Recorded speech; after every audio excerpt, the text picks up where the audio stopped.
va a ser la última grabada. Y luego no vamos a tener sesiones en Teams, porque van a ser presenciales hasta cuando nos toca nuevamente, de acuerdo al comunicado. Ya ven que es esta semana presencial, luego viene la siguiente que es presencial, y luego comenzamos otra vez a las sesiones en línea, y entonces volvemos a Teams. Entonces, nada, esto para aclararles que la siguiente semana, desde la clase del miércoles y jueves siguiente, van a ser presenciales, o sea, completamente presenciales. No me voy a conectar a Teams, entonces, eso nada más para que estén atentos, casi siguiendo las indicaciones del comunicado. No sé si tienen comentarios.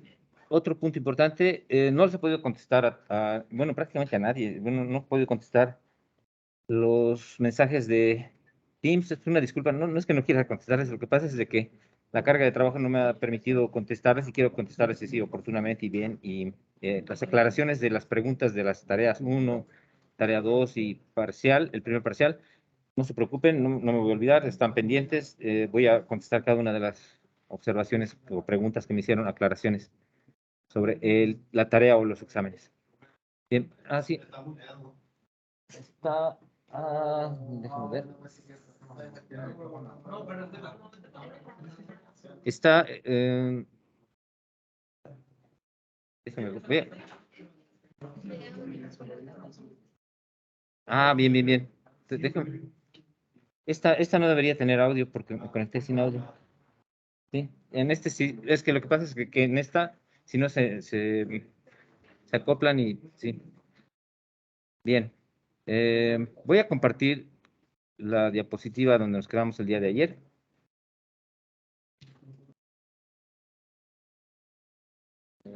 Compartir.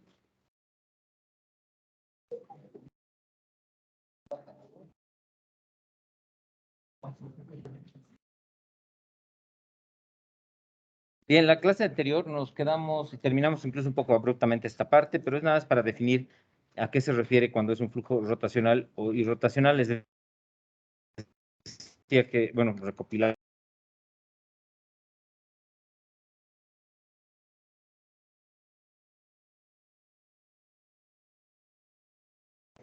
solamente cambia su traslación y rotación, o sea, su orientación si quieren. En el caso de los fluidos, no. En cuanto se empiezan a mover, también se van deformando. Entonces, en las deformaciones hay deformaciones longitudinales, que son de elongación y contracción, y si quieren ustedes, de deformación del ángulo, de los ángulos en los que forman los planos de un elemento fluido, por ejemplo, y este se le llama distorsión a la deformación angular. Entonces, aquí, bueno, estas fórmulas que vimos la clase anterior, ya un poco casi sobre el final, tienen que ver con la deformación del fluido cuando se mueve, y también con con la definición luego del rotacional, ¿no? Cuando veamos la velocidad angular. Entonces, ahí un poquito recapitulando, bueno, aquí lo que hace en primer lugar es tomar dos partículas adyacentes A y B. Primero hace bueno, este es el vector diferencial de R, este es el vector, si quieren, posición B respecto del punto A. Si se está moviendo, por ejemplo, la partícula C respecto del punto A, podemos escribir de esta forma, vectorialmente. Entonces, la velocidad C menos la velocidad A se puede expresar de esta forma, que es tomando en cuenta únicamente la traslación longitudinal, ¿no? Es decir, en esta dirección, en la dirección X. Esto me voy a inclinar esto. Permítame, voy a apagar mi cámara. Van a ver el techo. Bien, y teníamos si quieren ustedes, la velocidad relativa del punto C respecto del punto A, que se puede escribir de esta forma, ¿no? Y esto nos permitía definir la tasa de deformación, o sea, la velocidad con la que se deforma en una determinada dirección. Por ejemplo, en la dirección X va a ser la derivada de la componente Bx, que es la velocidad en la dirección X, respecto de la dirección X.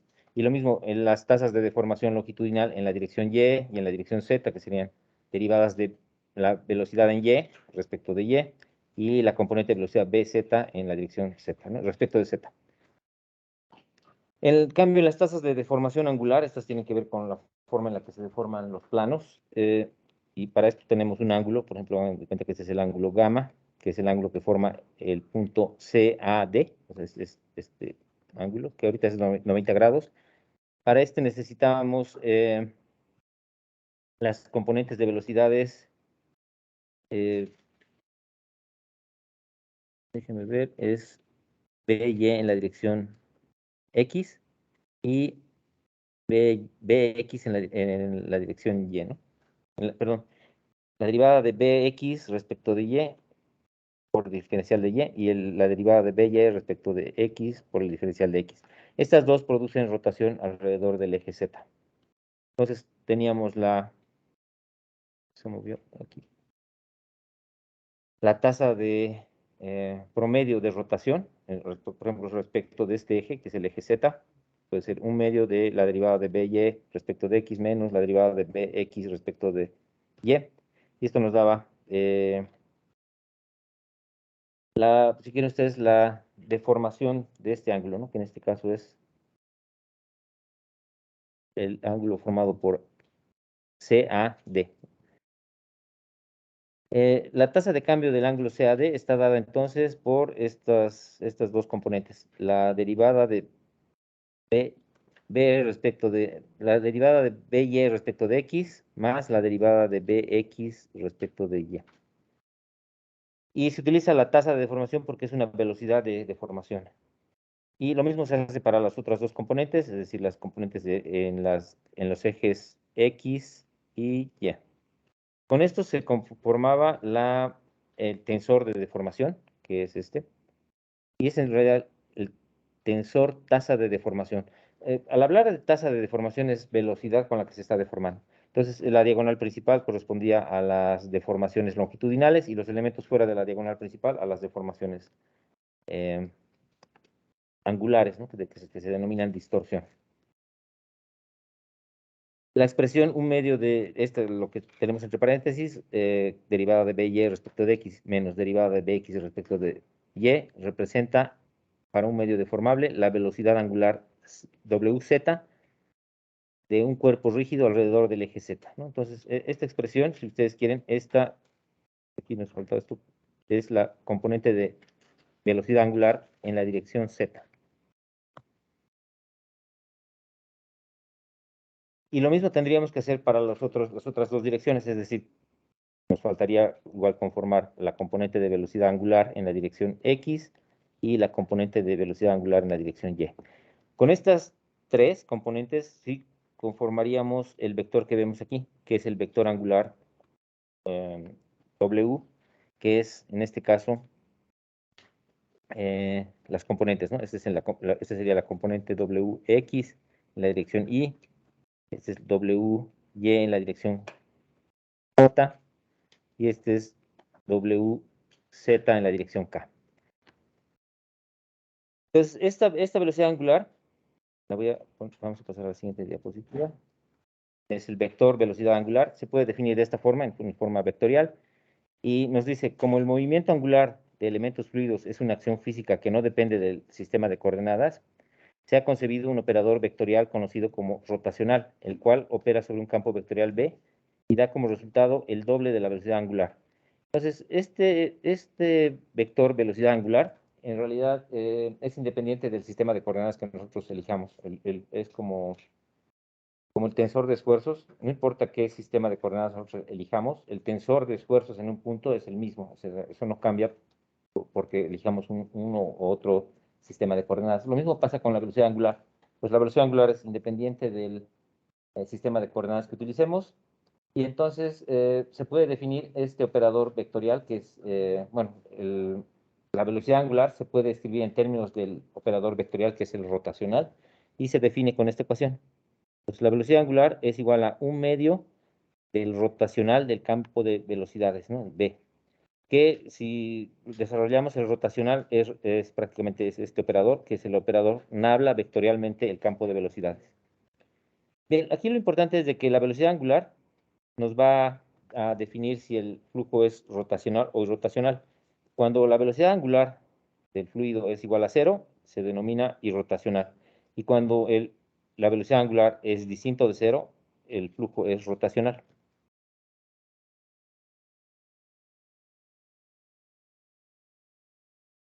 Esta diapositiva se repite, creo. Sí. Y bien, esto es simplemente como un concepto que va a ser importante. En la mayoría de los fluidos, esta El flujo es rotacional, generalmente cuando aparecen esfuerzos viscosos. Más adelante lo vamos a ver esto. Cuando el flujo es no viscoso, generalmente, se puede considerar un flujo no rotacional, ¿no? Como vemos aquí. En este caso, por ejemplo, estamos viendo, este es un perfil de velocidades uniforme que va a pasar por un cuerpo, alrededor de un cuerpo, y entonces se va a generar una región donde lo que ustedes ven en color rosa es la región donde es predominantemente viscosa. O sea, aquí vemos la capa límite laminar y luego la capa límite turbulenta, el flujo de separación y aquí las estelas, ¿no? Entonces, todo lo que ven ustedes aquí en color rosa, o sea, toda esta parte de color rosa, eh, el flujo es predominantemente viscoso y se caracteriza por tener un flujo rotacional. En cambio, en las regiones por fuera de esta región, o sea, todo lo que está englobando esta parte, el flujo es no viscoso y por tanto es irrotacional, como podemos ver aquí. Imaginen que hacemos un acercamiento a esta pared y la vemos aquí cerca, ¿no? Aquí vemos la pared y vamos a ver de que el espesor, este espesor que ves en color gris, es la capa límite. Dentro de la capa límite, el flujo es predominantemente viscoso y rotacional. Entonces, las partículas de fluido tienen velocidad angular distinta de cero. Como ven aquí, ustedes, las partículas están sufriendo una velocidad angular a la vez que se están moviendo. En cambio, si nos alejamos de esta región y abandonamos la región viscosa, el flujo deja de ser viscoso, o sea, ya aquí en las partes alejadas de la pared, se puede considerar aquí un flujo no viscoso y aparte también irrotacional. Entonces, la ecuación de Bernoulli, cuando la apliquemos, va a funcionar muy bien en las regiones que están aquí marcadas en color verde, es decir, toda la región que está fuera de la región en la que es viscoso, todo lo que está en color verde, porque es la región donde la viscosidad no es importante y el flujo es irrotacional. Y en cambio va a fallar cuando nos acerquemos a la pared. ¿Por qué? Porque en la pared vamos a tener eh, efectos predominantemente viscosos y entonces el flujo va a ser rotacional y va a haber otros efectos incluso debidos a pérdidas. Entonces, va a ser un punto importante. Entonces, ya sabemos cuando nos refiramos a flujo rotacional e irrotacional, un flujo no viscoso es irrotacional. ¿Está bien? Que es el caso en el que vamos a ver cuando tratemos la ecuación de Bernoulli. No sé si tienen preguntas. ¿No? ¿No hay preguntas? Bien. Voy a dejar de compartir aquí.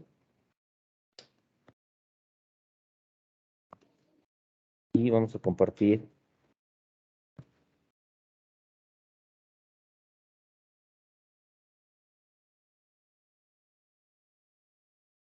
Y vamos a ver la ecuación de Bernoulli.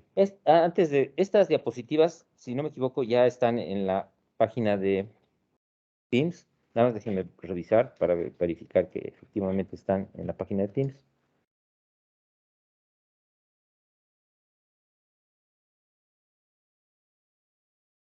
Y sí, voy a dejar de compartir simplemente para mostrarles dónde están las diapositivas. ¿Y dónde estamos?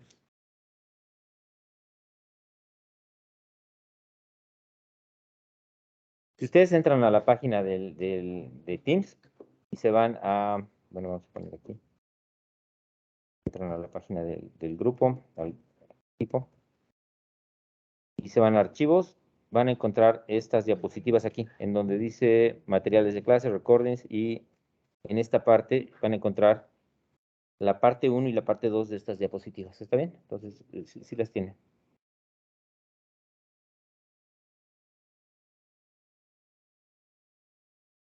De todas formas, he copiado parcialmente las diapositivas a OneNote, entonces aquí se repiten un poco.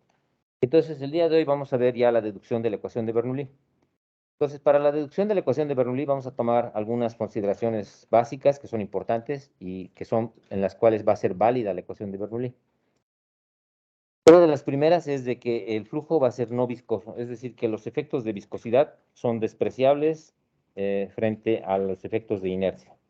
¿No? Y esto va a ser, aunque es una limitación, no es tan No es una limitación tan importante porque muchos problemas de ingeniería se pueden resolver cuando la viscosidad no es relevante en el problema.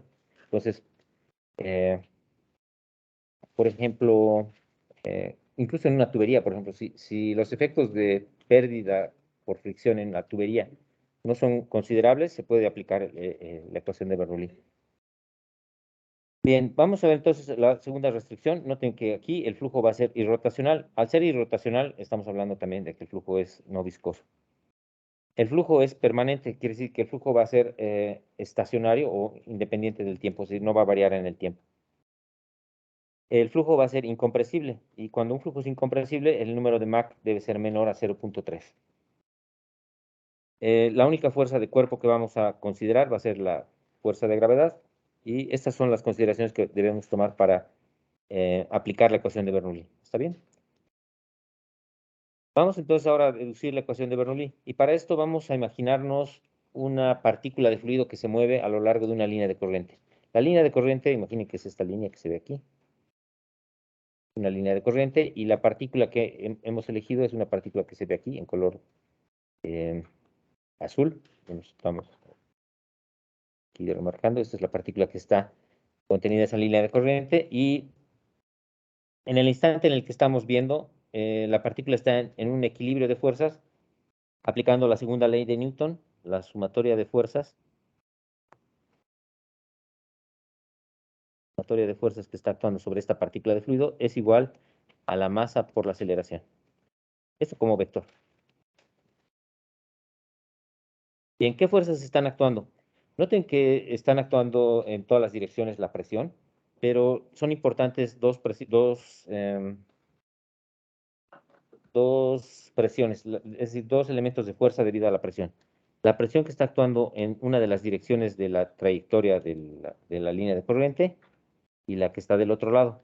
Las que están perpendicular a la línea de corriente se equilibran, porque en este caso la presión es la misma en todas las direcciones. ¿Por qué? Porque la partícula no puede abandonar la línea de corriente. Es decir, ya ven que se acuerdan que las líneas de corriente no se cruzan.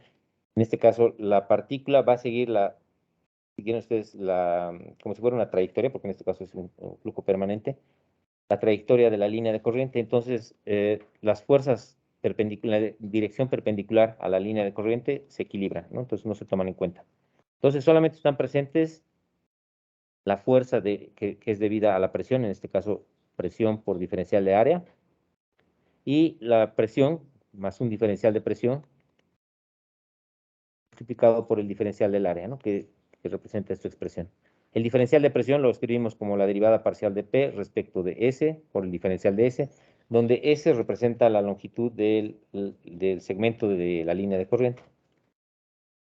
Bien, entonces en la dirección de la tangente a la línea de corriente tenemos la presión por diferencial de área más presión más diferencial de área multiplicado por el diferencial de área, ¿no? En este caso, estos dos términos, ¿no? En un lado tenemos presión por diferencial de área y en el otro lado menos, con el signo negativo, presión más el diferencial de presión por el diferencial del área. ¿Y en qué otras fuerzas más están presentes? Sabemos que la única fuerza de cuerpo presente en este caso es la gravedad y por tanto está actuando la gravedad del elemento, el peso propio del elemento de fluido y en este caso lo representamos como este vector. Es un vector en la dirección perpendicular porque la gravedad está actuando en esta dirección. Y el diferencial de peso de este elemento es densidad por gravedad, que es el peso específico, por el volumen. Y el volumen de nuestro elemento o partícula de fluido es diferencial de S, que es la longitud del elemento de fluido, por el diferencial de área, ¿no? Que es el área de la sección del fluido, ¿no? De la partícula de fluido, como si fuera un pequeño cilindro. Bien, entonces, noten que si estamos haciendo la sumatoria de fuerzas, estamos haciendo la sumatoria de fuerzas en la dirección de la tangente a la línea de corriente, entonces necesitamos calcular la componente, la dirección S del peso, y en este caso es densidad por gravedad por el volumen, que es el diferencial de S por el diferencial del área, por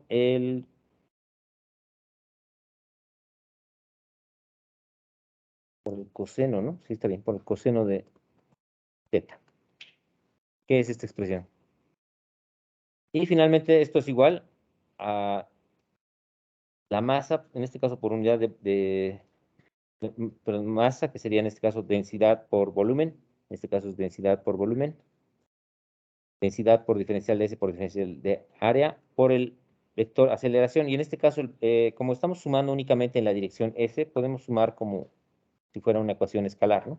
Estamos haciendo que la aceleración también es en la dirección S y entonces multiplicado entonces por la aceleración. Entonces, esta es la segunda ley de Newton, la que vemos aquí. La sumatoria de fuerzas es igual a masa por aceleración. ¿Está bien? Bien, aquí vamos a regresar al punto donde vimos la derivada sustancial. Para obtener la aceleración de la partícula, necesitamos derivar la velocidad, pero tenemos que derivarla utilizando la derivada sustancial. Entonces, la derivada de la velocidad es igual a esta expresión. Es la velocidad por la derivada parcial de la velocidad respecto de s, más la derivada de la velocidad por respecto del tiempo.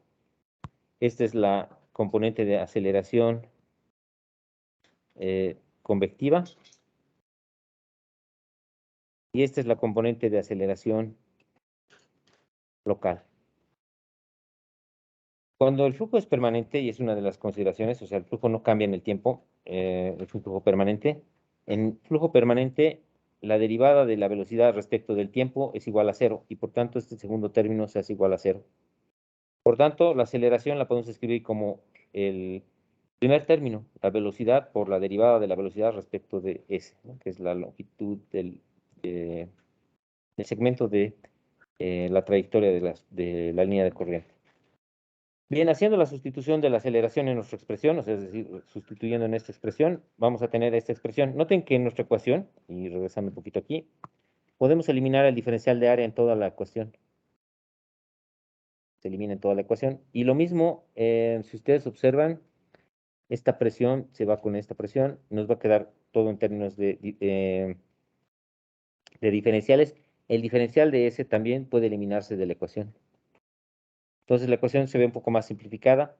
Aquí lo único que hemos hecho es sustituir el valor de la aceleración en la dirección de la línea de corriente, ¿no? Y bien, ya tenemos esta expresión. Solo que ahora en esta expresión tenemos en términos del coseno de teta. Y el coseno de teta lo podemos expresar en términos de las coordenadas x, z. Noten que si nosotros tomamos un pequeño elemento así de longitud, esta longitud es la longitud diferencial de S, es la longitud de nuestro elemento, y este elemento está formando un ángulo con la horizontal y también con la vertical, podemos nosotros escribir esta relación, ¿no? El coseno de teta es igual al diferencial de z sobre el diferencial de S, ¿no? Donde el diferencial de S es la longitud de nuestro elemento de partícula. Y diferencial de Z es básicamente esta dimensión, ¿no? Es decir, la distancia entre estos dos puntos. Este punto, entre los dos puntos de los extremos en la línea de corriente. Haciendo esta sustitución, noten aquí hacemos la sustitución. Tenemos entonces que la derivada de P respecto de S menos densidad por gravedad. Y aquí, este es un pequeño error. Este es el diferencial de Z. Hay que corregirlo. El diferencial de Z respecto al diferencial de S es igual a la densidad por la velocidad por la derivada de la velocidad respecto de S. Aquí nuevamente se pueden eliminar, si quieren reescribir esto, factorizando, si quieren, o escribir esta notación de esta forma, la derivada respecto de S de la expresión que está entre paréntesis. Y obviamente si esto es igual a 0, los términos que están dentro de la integral, dentro de los paréntesis, se igualan a 0. Y nos queda una expresión, ¿no? En forma de diferenciales. Nos queda que el diferencial de P más la densidad por la velocidad por el diferencial de velocidad más densidad por gravedad por el diferencial de Z. Estos tres términos son iguales a 0. Bien, esta expresión en forma en términos de diferenciales se puede integrar. Integrando, entonces tenemos que integrar cada uno de los términos. Vamos a tener esta expresión que vemos aquí. Entonces vamos a tener tres términos que son integrados cada uno. La integral del diferencial de presión va a ser la presión, más la integral de la segunda expresión. Noten que la densidad es constante. ¿Por qué? Porque estamos asumiendo de que el flujo es incompresible. Entonces la densidad es constante, sale de la integral. La integral de b diferencial de b es b cuadrado medios. Y en el último término, la densidad y la gravedad son constantes, salen de la integral. Tenemos la integral del diferencial de z, es z. Estos tres términos son iguales a la integral de 0. Y sabemos que la integral de 0 es una constante, ¿no? Integramos cada uno de estos términos y nos queda igual a una constante. ¿Está bien? Entonces tenemos estos tres términos que van a representar la ecuación de Bernoulli. Esta es la deducción de la ecuación de Bernoulli. No sé si tienen preguntas. Porque es casi similar a la sombra de energía, que tiene un medio de cuadrado. La otra sería Sí, exactamente. Lo que estamos viendo ahorita son ecuaciones son términos de energía. Y lo único que son términos de energía por unidad de masa. Aquí en esta forma, cada uno de estos términos son términos de presión, ¿no? Aquí vemos esta es presión, ahorita vamos a verlo. Pero también, a la vez de que es presión, la presión se puede interpretar como energía, bueno, en este caso por unidad de masa.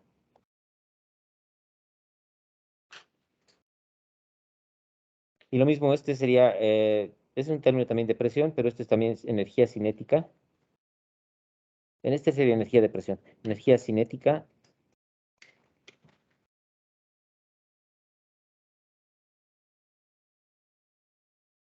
por unidad de masa. Y lo mismo este, ¿no? Este último término, masa por gravedad por Z es energía potencial y dividido entre el volumen. Entonces déjame ver, es masa por unidad es energía por unidad de volumen, ¿no? Perdón. Sí, es masa, energía por unidad de volumen. Bien, pero esta forma de la ecuación de Bernoulli es la forma de la ecuación de Bernoulli en términos de presión. Aquí.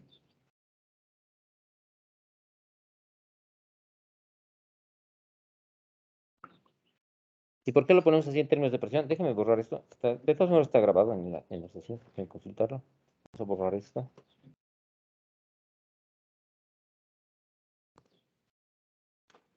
Porque cada uno de estos términos representa presión. Y ahorita los vamos a ver en detalle qué significan cada uno de estos términos. No sé si tienen preguntas aparte de esta, ¿no? De la deducción de la ecuación de Bernoulli. No es la única forma de deducir la ecuación de Bernoulli, pero esta es la forma así más, la que más aparece en los libros de texto. Bien, tenemos entonces la ecuación de Bernoulli en términos de presión. Cada uno de estos términos representa presiones. El primer término, el que vemos aquí, el primer término, se denomina presión estática. Y si la quisiéramos interpretar, vamos a imaginarnos que tenemos una tubería, o mejor una manguera. Una manguera.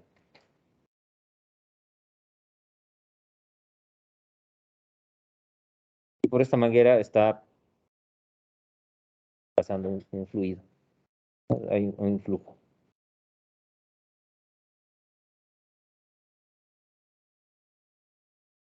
Vamos a imaginarnos entonces que está pasando un flujo. Y la presión estática es, si nosotros vemos la sección transversal de la manguera, la sección transversal de la manguera,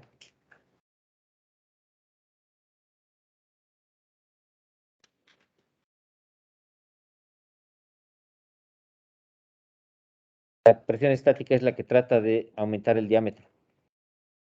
Está actuando así en todas las direcciones. Incluso está actuando hacia adelante también, o sea, es decir, en todas las direcciones, pero actúa así. Entonces, esta es la presión estática. Es la que se encarga de inflar la manguera y tratar de que el diámetro de la manguera aumente. El segundo término, el que vemos aquí, se denomina presión dinámica. Antes de pasar a la presión dinámica, imaginen que voy a hacer más grande la tubería. Imaginen que la tubería es un poco más grande, como la dibujamos al principio.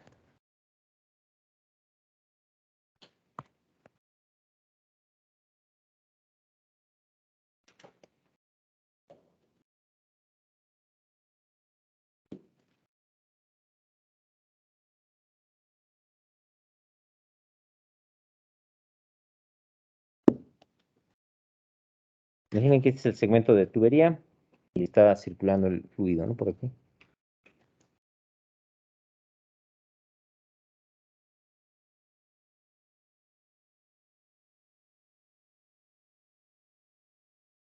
Bien, supongamos que nosotros le hacemos un pequeño orificio a la tubería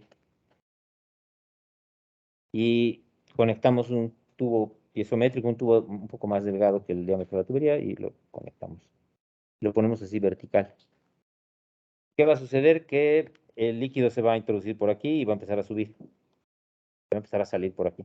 Pero no se va a salir porque el tubo es muy, muy largo y entonces lo que va a suceder es de que va a alcanzar una altura en la cual se queda estacionario y ahí se queda.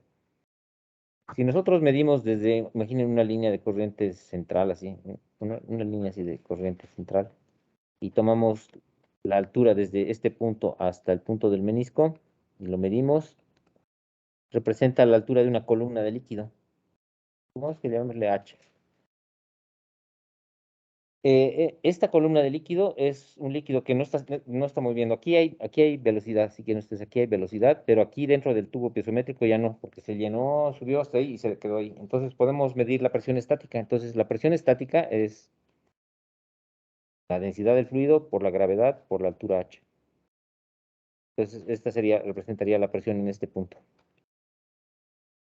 Y es una forma de ver la presión estática. Ahora sí nos vamos a pasar a la presión dinámica, lo que vemos aquí en color amarillo, densidad por velocidad al cuadrado sobre 2, se denomina la presión dinámica. Y la presión dinámica tiene que ver con la velocidad. Si vemos aquí en la representación, representa el aumento de la presión cuando un fluido se detiene de manera isentrópica. Para hacer esto necesitamos, en la misma tubería, imaginen que yo abro otro orificio, me cuenta que la tubería continúa por aquí.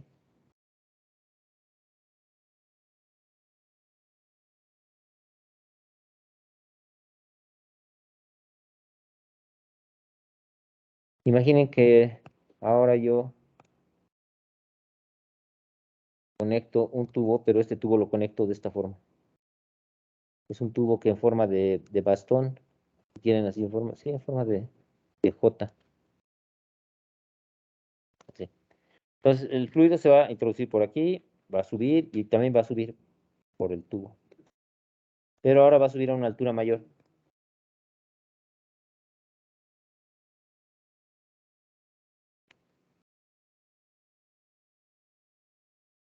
Entonces noten ahora el tubo colocado así, sube hasta una altura mayor. Esta es una altura mucho más. Si este era H, vamos a llamarle este H1, este va a ser H2. Es mucho mayor. ¿Por qué? Porque en este punto que está aquí, hagan de cuenta el fluido viene por aquí y choca con este punto, se introduce dentro del tubo, pero al final este punto, ya ven que desde el punto de vista euleriano, este punto está con velocidad cero. La velocidad en este punto es cero. A este punto le vamos a denominar punto de estancamiento.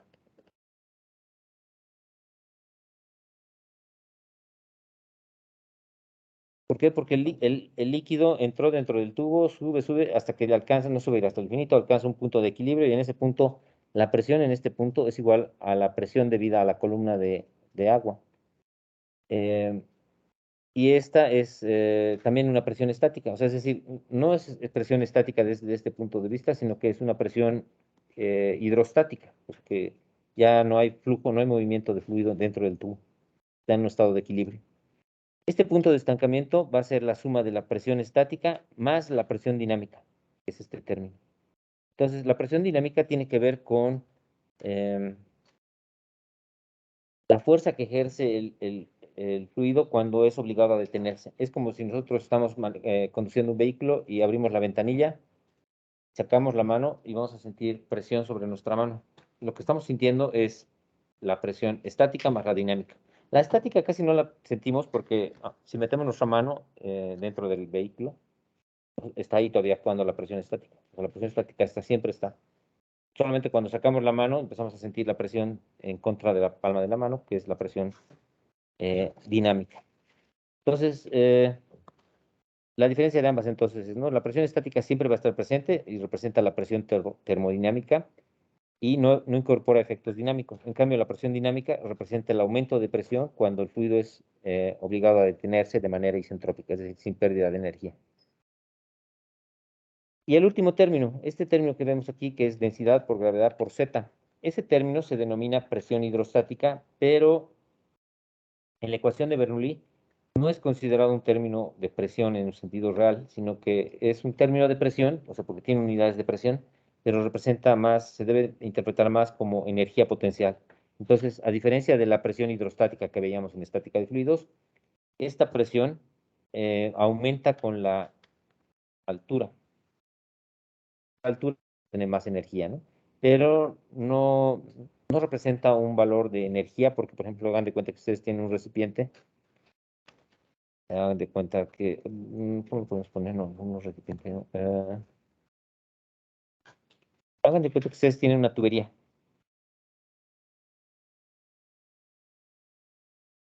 Por la cual está circulando el fluido.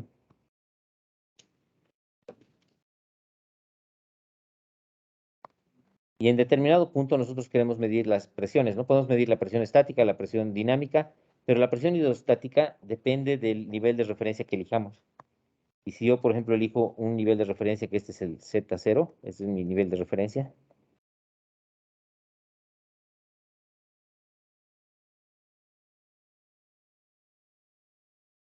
a esta altura debe tener un Z1, se hagan de cuenta. Y la presión para este punto va a ser densidad por gravedad por Z1. Pero yo puedo mover el nivel de referencia, o sea, puedo ponerlo más abajo y puede cambiar dependiendo el nivel de referencia que yo elija. Y aparte, no es un término de presión porque no lo podemos medir, depende de la altura, es como una energía potencial. Entonces, este no se puede medir como tal, como presión.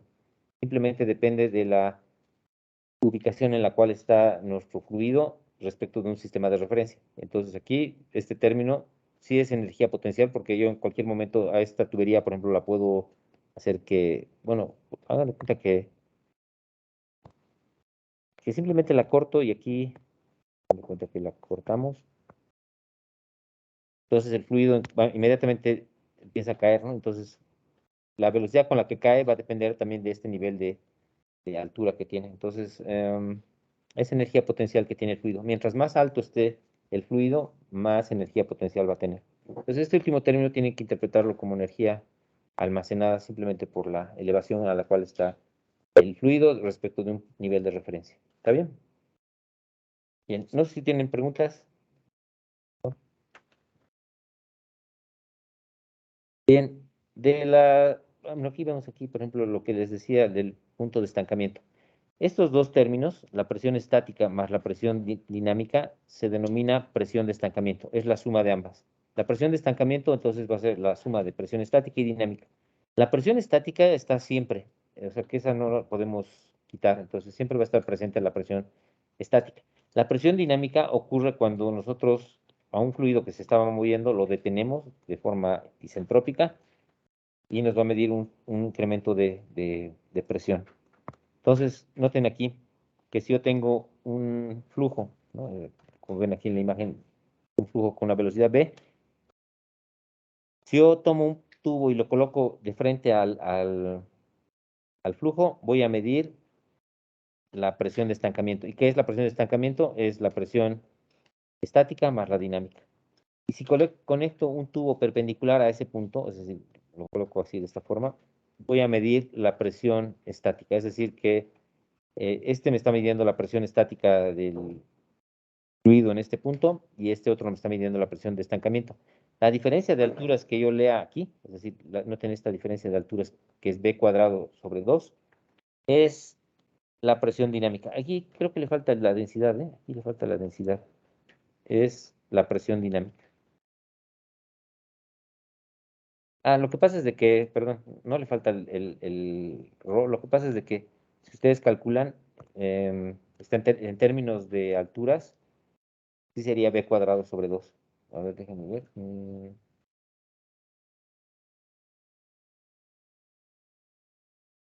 No, sí faltaría el término de la densidad. Ahí ponemos la densidad. Entonces corresponde a este término. Y estamos midiéndolo como diferencia de presiones, no como diferencia de altura, sino diferencia de presiones. También se puede poner en términos de altura, más adelante lo vamos a ver. Pero ahorita estaríamos midiendo esta diferencia de presiones y corresponde a la presión dinámica. ¿Está bien? ¿Sí? No sé si hay preguntas. ¿No?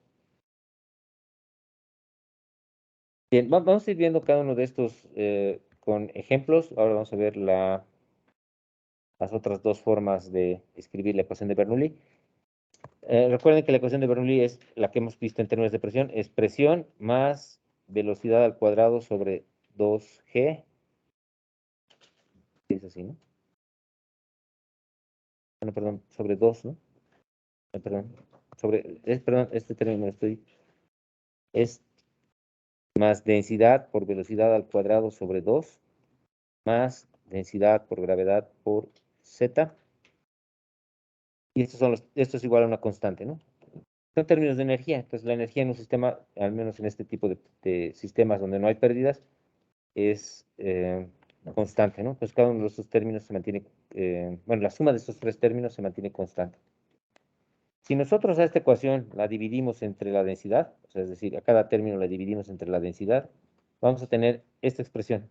El primer término se va a convertir en presión sobre densidad, el segundo término va a ser velocidad al cuadrado sobre 2, y el último término va a ser gravedad por z. Y de la misma forma va a ser igual a una constante. Cada uno de estos términos se va a denominar energía por unidad de masa. Entonces, si dividimos a la anterior expresión de la ecuación de Bernoulli entre la densidad, obtenemos una expresión que es la ecuación de Bernoulli en términos de energía por unidad de masa. El primer término se denomina energía de presión por unidad de masa, el segundo término es energía cinética por unidad de masa, y el último es energía potencial por unidad de masa. Si a la misma ecuación, en lugar de dividirla entre la densidad, la dividíamos entre el peso específico, es decir, dividido entre densidad por gravedad, lo que vamos a tener es la energía, digo, la ecuación de Bernoulli en términos de carga, o si quieren, energía por unidad de peso. Y se le llama también carga porque este es un término que viene se utiliza mucho en mecánica de fluidos, al menos en los sistemas de tuberías, y son dimensiones de altura. Entonces, noten, el primer término se va a denominar carga de presión.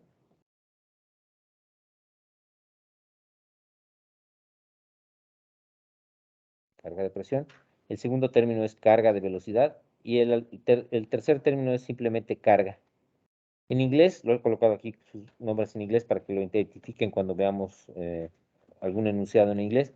Se utiliza la palabra head, que sería cabeza la traducción, pero en realidad es carga, la traducción al español. Entonces, estos serían los tres términos. Y noten que las unidades aquí, las unidades de carga pueden ser en metros, voy a poner aquí unidades,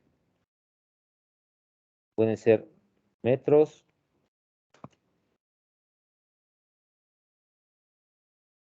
o pies, o cualquier otra unidad de longitud. En el caso de la energía potencial por unidad de masa, es aquí, bueno, la unidad que vemos ahí, ¿no? Es metro cuadrado sobre segundo cuadrado, ¿no? Ya no puedo, pero voy a tener que. Bueno, unidades de energía por unidad de masa, ¿no? En este caso, si vemos el segundo término, es metro cuadrado sobre segundo cuadrado. Bien, voy a dejar de compartir, permítanme, nada más se me acaba de trabar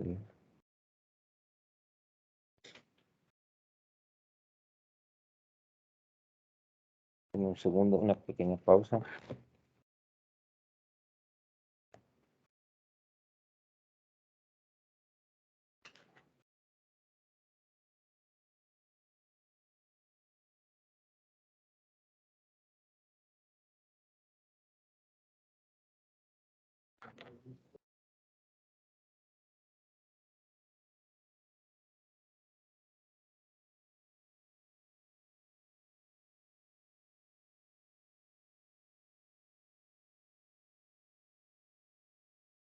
Bien, permítame una pausa. Estoy reiniciando OneNote porque se me colgó la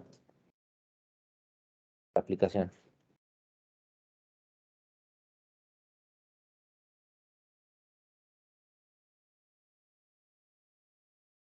Bien, nuevamente ven ustedes ahora la diapositiva, bueno, que está en OneNote, ¿no? Entonces, bien, les decía que estos términos van a ser unidades de metro cuadrado sobre segundo cuadrado. Y en el primer caso, en este, son unidades de presión, ¿no? O sea, las unidades son pascales, o pueden ser también libras sobre pie cuadrado, o pueden ser también PSIs. Lo mismo aquí puede ser pie cuadrado sobre segundo cuadrado. Algo importante que no lo he mencionado es de que los términos de la presión, la ecuación de Bernoulli en términos de presión se pueden escribir en escala manométrica o absoluta, dependiendo de si yo considero que la presión atmosférica es distinta de cero o coloco el valor de la presión atmosférica, ¿no? En la ecuación. Entonces se puede escribir, pues válida tanto para escala manométrica como a escala absoluta. Bien.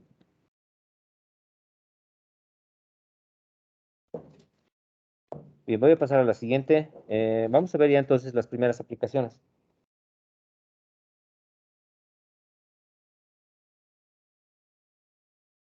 Una primera aplicación de la ecuación de Bernoulli va a ser el tubo de Pitot, que es lo que ustedes ven aquí. Bueno, en este caso es un tubo de Pitot, es un instrumento de medición y sirve para medir velocidades de gases. Su nombre se debe al ingeniero francés Henri Pitot y fue el que inventó este dispositivo. Era un ingeniero francés que empezó a medir las velocidades en el río Sena y lo que hacía era sumergir un tubo en un. Es decir, este es el cauce del río y lo que hacía era introducir un tubo de esta forma, ¿no? Y entonces observaba de que a diferentes regiones del río, la altura del líquido subía sobre el tubo, en este caso, y había una proporcionalidad, ¿no? Es decir, que a mayor velocidad esta altura aumentaba, ¿no? Es decir, bueno, en realidad esta altura. Bien, y es un instrumento que se utiliza mucho en los aviones. También se utiliza tanto para líquidos como para gases. En los aviones lo van a reconocer porque es un elemento que está así en forma de L o si quieren en forma de bastón y que tiene una toma, que esta toma es la toma para medir la presión de estancamiento y tiene unos orificios laterales que son para medir la presión estática. Generalmente está alejado de las hélices para evitar las perturbaciones de la hélice. En los motores, en los aviones que son de motores de turbinas, generalmente lo van a encontrar adelante. Aquí, por ejemplo, se puede ver los tubos de pitot de este avión. Y aunque los aviones a veces pueden sobrepasar el Mach 0.3, se pueden hacer correcciones en el tubo de pitot para seguir midiendo la diferencia de velocidades, ¿no? En un avión lo más importante es la velocidad relativa del viento, ¿no? En este caso, si el avión está volando viento en contra, entonces lo que mide el tubo de pitot es la relación de la velocidad del viento respecto del avión, ¿no? Entonces, que es más importante también en la aviación. Bien, para ver cómo trabaja el tubo de pitot, lo que tengo aquí es la representación, así se ve un tubo de pitot. El tubo de pitot generalmente tiene dos tomas. Una toma que les digo, esta toma mide la presión de estancamiento y una toma lateral que mide la presión de estática. Aquí lo podemos ver mucho mejor. Aquí esta es la toma de presión estancamiento y en color azul está aquí la toma de presión estática. Pero para explicarlos, y bueno, ahorita vamos a regresar sobre este, voy a hacer la deducción aquí. Entonces, estamos aquí. Vamos a imaginarnos que tenemos un tubo.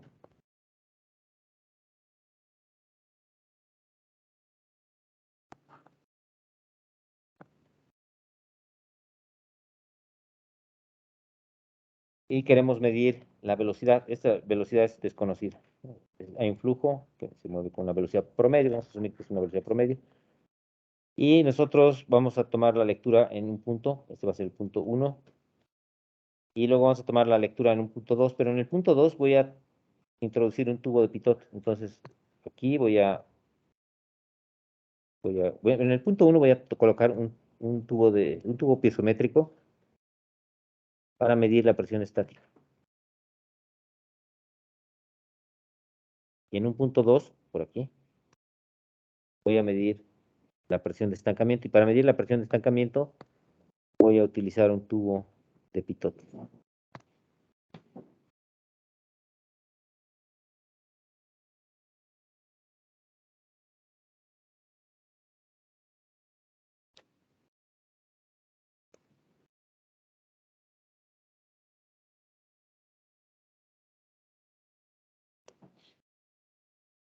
Bien, entonces, ¿qué va a suceder en el punto 1? El fluido se va a introducir dentro del tubo hasta alcanzar una determinada altura y se va a quedar ahí, estacionario, ¿no? Ahí. Entonces, tenemos en el tubo que está midiendo el punto 1, está midiendo la presión estática en ese punto. En el punto 2 lo que va a suceder es de que el fluido viene y se frena en el punto 2. El punto 2 es un punto de estancamiento, la velocidad es 0, pero el líquido se introduce dentro del tubo y alcanza una altura un poco más alta. Siempre va a alcanzar una altura mayor porque está midiendo la presión estática más la dinámica. Entonces aquí tenemos esta diferencia de alturas. Vamos a llamarle a esta diferencia de alturas la altura H. Bien, y vamos a escribir la ecuación de Bernoulli. Este tubo está, imaginen que estamos midiendo sobre una línea de corriente imaginaria, ¿así? Entonces, Z1 es igual a Z2. Entonces voy a escribir la ecuación de Bernoulli.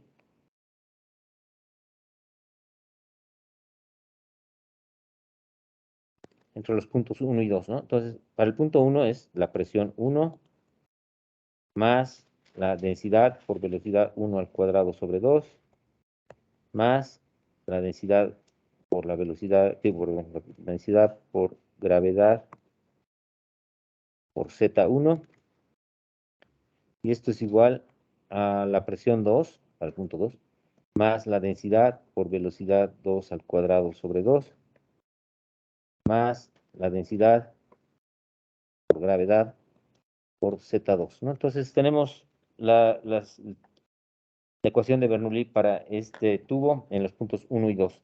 Noten que Z1 y Z2, al estar en la misma altura, se eliminan. Z1 es igual a Z2, entonces se eliminan de la ecuación de Bernoulli. Son iguales en ambos lados del término. Luego, noten que el punto 2 es un punto de estancamiento.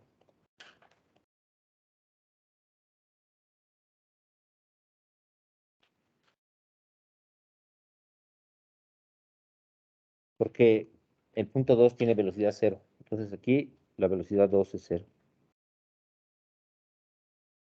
Entonces hacemos 0 el segundo término del lado derecho de la ecuación. Y entonces ya podemos despejar. Noten que lo que me interesa conocer es la velocidad 1, porque la velocidad 1 es la velocidad de flujo. Entonces, despejando la velocidad 1, tenemos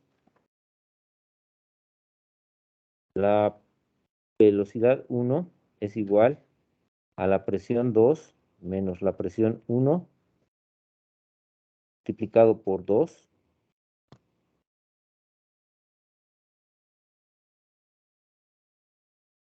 sobre la densidad. Y esto es en raíz cuadrada, ¿no? Entonces, noten, tengo ahora ya una expresión que me permite calcular la velocidad. Simplemente necesito calcular la presión 2 y la presión 1. La presión en este punto. La presión en este punto y la presión en este punto. ¿Quién me está dando la presión 1? Me puede dar un tubo piezométrico como el que veo aquí. Entonces, noten que aquí le voy a poner estas alturas, las puedo medir. Hagan de cuenta que esta es la altura. No voy a usar zetas porque voy a ponerle la altura H1 y esta va a ser la altura H2. Entonces la presión 1 es igual a la densidad del fluido por la gravedad por H1. Y la presión 2 es igual a la densidad por la gravedad por H2. Entonces, la diferencia de presiones, la presión 2 menos la presión 1, es simplemente densidad por gravedad por H2 menos H1. Y H2 menos H1 es H, entonces esto es igual densidad por gravedad por H.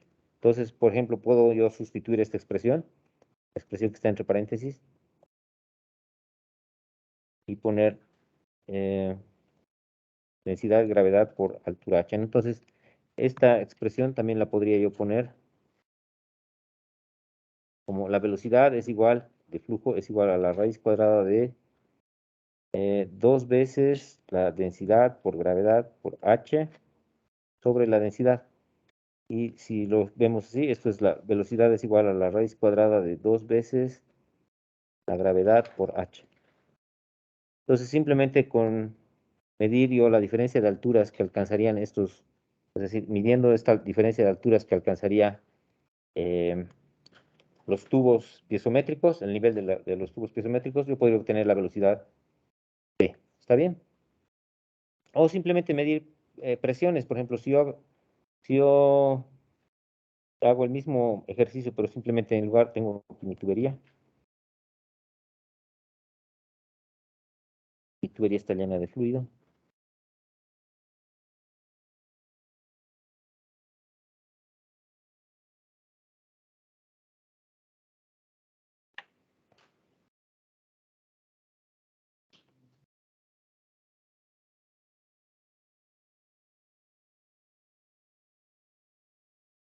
Bien, entonces, déjame, voy a borrar esto.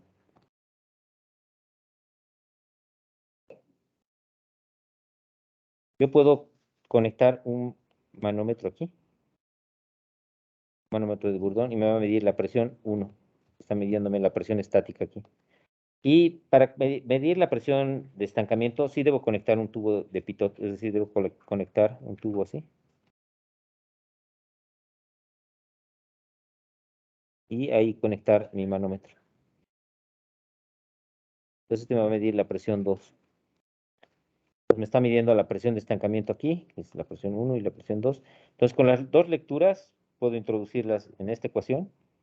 Mido la presión 2, que es, perdón, sí está bien, la presión 2 es el estancamiento, menos la presión 1, que es la presión estática. La diferencia de estas presiones es la presión dinámica. Entonces me está dando puedo obtener la velocidad de flujo. ¿Está bien? Bien, no sé si tienen preguntas adicionales a esto. ¿No?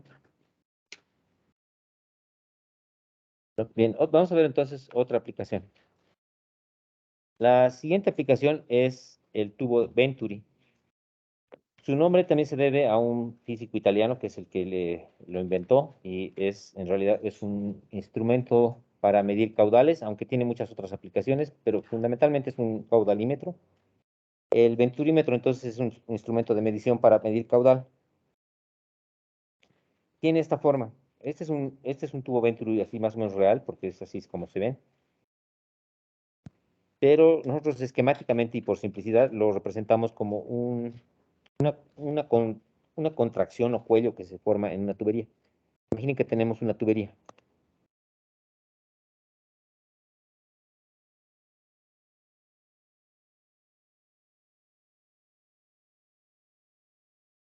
Y en determinada región nosotros lo que hacemos es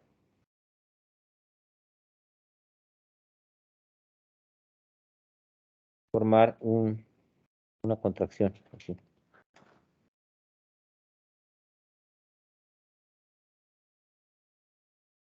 Y a este le denominamos el cuello del Venturi. Voy a ponerlo mejor. O garganta del Venturi. Entonces lo que pasa es de que viene por aquí el flujo, de cuanto un caudal, viene el flujo y es obligado a pasar por este punto que está más estrecho. Aquí en este caso siempre vamos a asumir que el caudal es constante.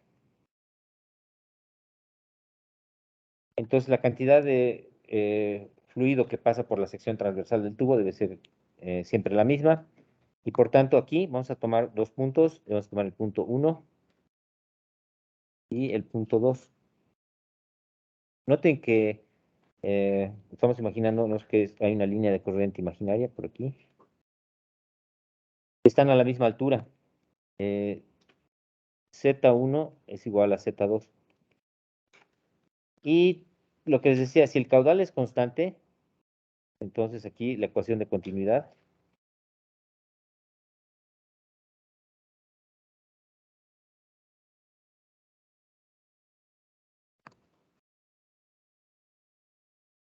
nos dice que el caudal es igual al área 1 por la velocidad 1, que es igual al área 2 por la velocidad 2. Entonces, noten, de la ecuación de continuidad yo puedo encontrar una relación, que es la velocidad 1 es igual a el área 2 sobre el área 1 por la velocidad 2. Noten que constructivamente en las secciones transversales, A es el área, ¿no? El área de la sección.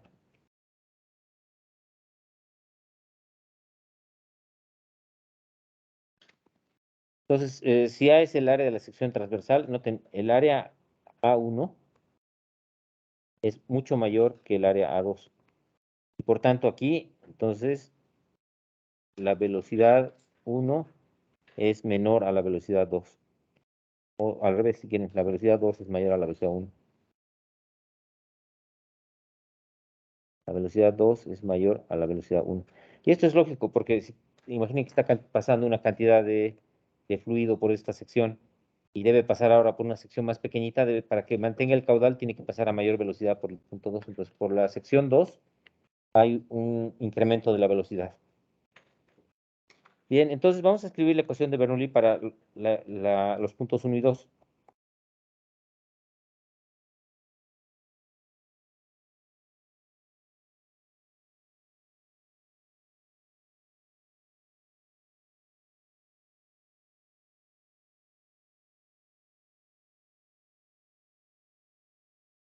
Escribo entonces la presión 1 más la densidad por velocidad 1 sobre 2 al cuadrado más densidad por gravedad por Z1 es igual a la presión 2 más la densidad por velocidad 2 al cuadrado sobre 2 más densidad por gravedad por Z2, ¿no? Esta es la ecuación de Bernoulli para los puntos 1 y 2, los que vemos aquí. La altura Z, la altura de referencia, es la misma para ambos, entonces este término se elimina con este término. Y nos queda ahora que tenemos términos de presión estática más presión dinámica. Pero la presión dinámica, noten que podemos utilizar esta expresión, o sea, podemos ponerlo todo en términos de la velocidad 1. Entonces, sustituyendo,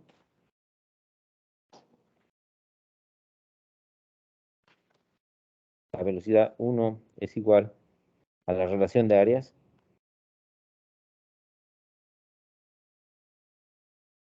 Vamos a tener esta expresión. Vamos a poner aquí la presión 1 más densidad por velocidad 1 al cuadrado sobre 2 es igual a la presión 2 más densidad por área 2 sobre área 1, todo esto al cuadrado, por la velocidad. Al revés, sí, tienes razón, sí. Es que debía haber hecho al revés, creo. Sí, déjeme.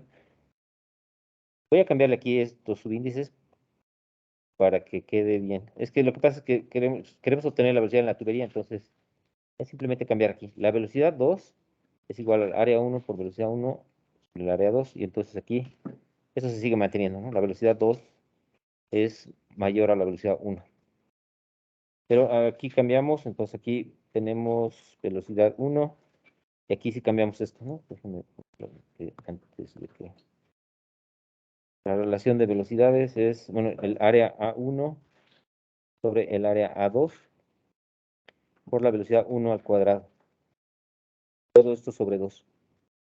Y ahora sí podemos ordenar un poco los términos. noten, voy a pasar los términos que tienen velocidad a un lado, pues nos va a quedar 1 menos el área 1 sobre el área 2 puesto al cuadrado, se multiplica a densidad por velocidad 1 al cuadrado sobre 2, es igual a la presión 2 menos la presión 1. Y aquí simplemente hay que hacer operaciones. Esto se puede escribir como, por ejemplo, área 2 al cuadrado menos área 1 al cuadrado sobre el área 2 al cuadrado. Todo esto multiplicado por densidad, velocidad 1 al cuadrado sobre 2. Y despejar, ¿no? Es decir, despejando, ya podemos encontrar la velocidad 1. La velocidad 1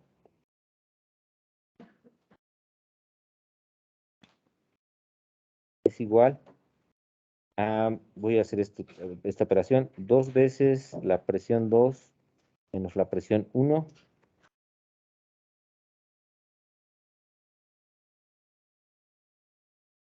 sobre la densidad y multiplicado por el área 2 al cuadrado sobre área 2 al cuadrado menos área 1 al cuadrado. Todo esto en raíz, ¿no? Esta expresión que vemos está un poco complicada, pero es muy fácil de calcular. La presión 2 es la presión que vamos a medir, son presiones estáticas. La presión 2 es la presión en la garganta del Venturi, que es aquí. La presión 1 es la presión en la tubería, en la sección de la tubería, pero son presiones estáticas. La diferencia de presiones estáticas nos está dando esto, que lo podemos medir con manómetros. Y área 2 y área 1 son valores que conocemos porque nosotros vamos a construir el Venturi, entonces nosotros conocemos el área de la sección de la garganta del Venturi y el área 1 que es la sección de la tubería y la densidad del fluido, ¿no? Entonces, con esta expresión podemos obtener la velocidad en el Venturi. Lo que se hace en el Venturi es que, bueno, se tienen conexiones, estos, noten aquí, en la sección antes de entrar a la garganta del Venturi, tenemos unas secciones donde se conectan los sensores de presión y vamos a medir la presión 1. Esto nos va a dar la lectura de presión 1. Y en la garganta del Venturi lo mismo, tenemos conexiones a la toma de presión que van a medirnos aquí la presión 2. Pues vamos a tener la diferencia de presiones. Con la diferencia de presiones y las secciones transversales que conocemos del Venturi, vamos a poder obtener la ecuación, la velocidad, en este caso de la tubería, ¿no? La velocidad del flujo. Bien, permítanme, voy a, antes de terminar, ya para terminar, compartirles la diapositiva. En la diapositiva está lo mismo.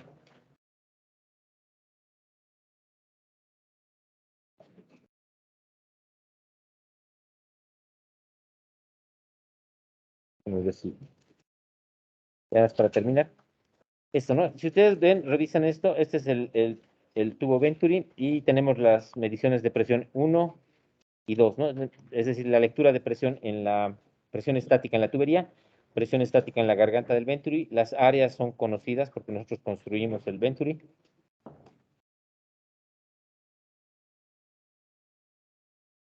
Y, déjame pasar aquí, bueno, haciendo las sustituciones vamos a tener esta expresión, que también se puede, si conectamos un manómetro diferencial, tomar las lecturas de presiones estáticas y ponerlo en términos de esta lectura de presión, ¿no? Es decir, esto que vemos aquí es simplemente diferencia de presiones, ¿no? Pero lo que les digo, en lugar de hacer esto, podemos conectar directamente manómetros de Bourdon, tanto en la garganta como en la tubería, y entonces vamos a tener la lectura de presión 2 y la presión 1, que es lo que necesitamos para obtener la velocidad de flujo, ¿no?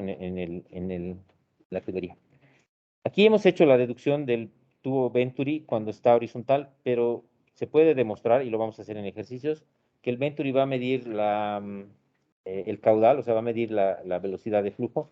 No importa si está horizontal, vertical, inclinado, en cualquier posición, si está el flujo hacia arriba o el flujo hacia abajo, va a medir el caudal. O sea que es un instrumento muy bueno, o sea, muy preciso para medir caudales. La única restricción es de que estos conos, tanto el cono de entrada como el cono de salida, o cono de descarga, deben ser lo más gradualmente posible, de tal forma de no producir contracciones muy abruptas, como se ve aquí. Aquí es porque hacemos un diagrama, ¿no? Y hacemos el cuello de botella demasiado pronunciado. Al hacer demasiado pronunciado el cuello del Venturi, lo que ocasionamos es de que se generen pérdidas por fricción. Hay otras aplicaciones para el Venturi, no solamente es un caudalímetro, y esto nada más ya para terminar. El Venturi se utiliza como, por ejemplo, se utilizaba en los antiguos carburadores para aspirar combustible.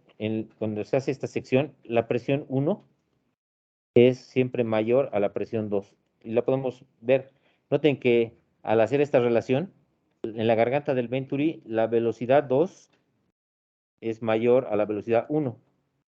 Entonces, si la velocidad 2 es mayor a la velocidad 1, lo vamos a poner así con flechitas, noten que los términos, este término y este término ahora es más grande que este, entonces la presión 1 debe ser, para compensar, debe ser mayor a la presión 2. Entonces siempre va a ocurrir de que la presión 2 es menor a la presión 1. Y esta presión 2 es la presión que está ocurriendo aquí en el Venturi. Que si nosotros hacemos que pase muy rápido el fluido, vamos a hacer que la presión 2 caiga más, y lo que vamos a hacer es de que puede aspirar. Entonces puede ser un punto donde se genera succión y podemos succionar líquidos, ¿no? En este caso, en el carburador lo que se hacía era pasar aire a alta velocidad y el aire, al pasar por un Venturi, aspiraba combustible y mezclaba, hacía la mezcla de aire-combustible, ¿no? Entonces se utilizaba para aspirar. Entonces tiene otras aplicaciones el Venturi, entre otras, ¿no? Como venturímetro o también como un elemento que genera caída de presión aquí. Esta región es la región de baja presión, incluso se puede generar cavitación también en el Venturi. Bien, no sé si tienen preguntas. ¿No? Muy bien, jóvenes. Pues nos quedan unos minutos, pero ya creo que no nos va a dar tiempo para ver otro caso. La siguiente clase, les digo, ya va a ser más presencial. Obviamente ya no vamos a grabar la siguiente sesión en Teams, sino hasta cuando nos toque en las sesiones virtuales. Bien, vamos a quedar aquí. También voy a terminar con la sesión para los que están conectados. Nos vemos en la siguiente clase, jóvenes. Buena tarde. Hasta luego, profe, gracias. Buenas tardes. Hasta luego, buenas tardes.